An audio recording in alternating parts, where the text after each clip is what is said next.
I have discovered that the people of the Soviet Union make up stories, jokes, and tell them among themselves, which reveals they've got a great sense of humor, but also a little cynicism about their way of life.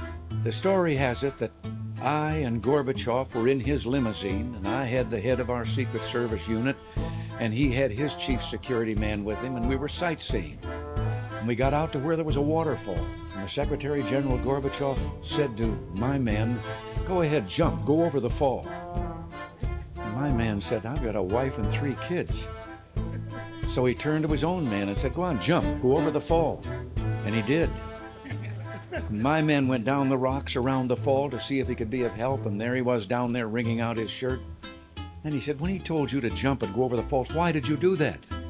He said, "I got a wife and 3 kids." I spoke of the difference between our two countries.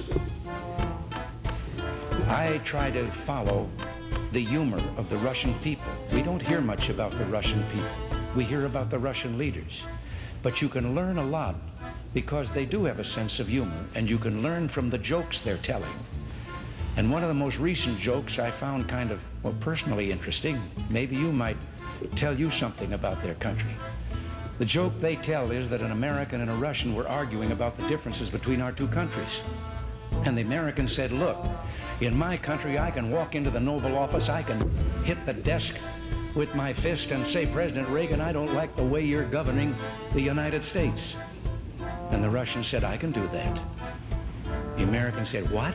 He says, "I can walk into the Kremlin, into Brezhnev's office, I can pound Brezhnev's desk, and I can say, 'Mr. President, I don't like the way Ronald Reagan is governing the United States.'"